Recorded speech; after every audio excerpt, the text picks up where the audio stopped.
টানা 2 মাস ধরে উন্নত চিকিৎসার জন্য যুক্তরাজ্যে আছেন বিএনপি চেয়ারপারসন বেগম খালেদা জিয়া। বেশ কিছুদিন দ্য লন্ডন ক্লিনিকে ভর্তি থাকার পর এখন বড় ছেলে তারেক রহমানের পরিবারের সঙ্গে আছেন তিনি। তার শারীরিক অবস্থা এখন কেমন তা জানতে লন্ডনের স্থানীয় গণমাধ্যম কথা বলে বিএনপি নেত্রীর ব্যক্তিগত চিকিৎসক AZM জাহিদ হোসেনের সঙ্গে। তিনি জানান, আগের চেয়ে শারীরিক অবস্থা অনেকটা স্থিতিশীল বেগম জিয়ার। লন্ডনের চিকিৎসকদের নিবিড় পর্যবেক্ষণে আছেন তিনি। আল্লাহর অশেষ মেহেরবানিতে এবং আপনাদের সবার দোয়ায়, চিকিৎসকদের প্রচেষ্টায় আগের চেয়ে ওনার শারীরিক অবস্থা অনেকটা স্থিতিশীল আছে। এখানকার চিকিৎসকরা ওনাকে বাসায় হোম ভিজিটের মাধ্যমে ওনাকে নিয়মিতভাবে ওনার শারীরিক পরীক্ষা নিরীক্ষা এবং চিকিৎসার ব্যবস্থা করছেন এবং প্রতি সপ্তাহেই ওনারা নিবিড়ভাবে ওনাকে পর্যবেক্ষণও করছেন। পরিবারের সঙ্গে থাকতে পেরে মানসিক সুস্থতা বেড়েছে বিএনপি নেত্রীর। এমনকি এই মানসিক সুস্থতাই বেগম জিয়ার শারীরিক সুস্থতাকে আরও বাড়িয়ে তুলেছে বলে জানান ডাক্তার জাহিদ হোসেন। বলেন, যে কোনো সময়ের তুলনায় বেশ সুস্থ বোধ করছেন BNP chairperson. Insect repellent master batch যুক্ত আরএফএল ওয়ার্ড্রোব, কাপড় যত্নে রাখার নাম্বার 1 সলিউশন।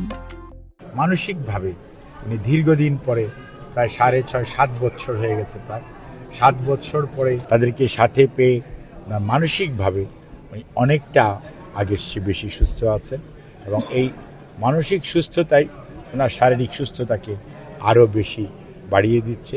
যে কোনো সময়ের তুলনায় আল্লাহর অশেষ মেহেরবানি অনেকটা সুস্থ আছে। চিকিৎসকদের মতামত ও শারীরিক অবস্থা বিবেচনায় বিএনপি নেত্রীর দেশে ফেরা নির্ভর করছে বলেও জানান তার ব্যক্তিগত চিকিৎসক।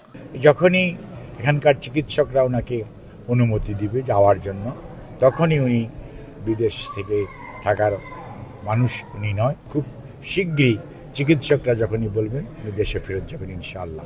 গত 7 জানুয়ারি উন্নত চিকিৎসার জন্য লন্ডনে যান বিএনপি চেয়ারপারসন বেগম খালেদা জিয়া। বিমানবন্দর থেকেই সরাসরি লন্ডন ক্লিনিকে ভর্তি করা হয় তাকে। সে সময় বেগম জিয়ার মেডিকেল বোর্ডের সদস্যরা ছাড়াও যুক্তরাষ্ট্র ও যুক্তরাজ্যের চিকিৎসকরাও তাকে চিকিৎসা সেবা দিয়ে থাকেন। প্রায় 3 সপ্তাহ হাসপাতালে চিকিৎসা শেষে বিএনপি নেত্রীকে নেওয়া হয় ছেলে তারেক রহমানের বাসায়।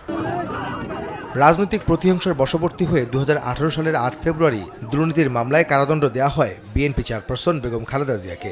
2020 সালের 25শে মার্চ তৎকালীন সরকারের নির্বাহী আদেশে 2 শর্তে অস্থায়ী মুক্তি দেওয়া হয় বেগম জিয়াকে। যদিও আওয়ামী লীগ সরকারের পতনের আগ পর্যন্ত গৃহবন্দী থাকতে হয় তাকে। সবশেষ 5ই আগস্ট শেখ হাসিনা পালিয়ে গেলে বিদেশে উন্নত চিকিৎসার সুযোগ তৈরি হয় নানা রোগে আক্রান্ত 79 বছর বয়সী সাবেক প্রধানমন্ত্রী বেগম খালেদা জিয়ার। আহমেদ সালেহীন, সময় সংবাদ, ঢাকা।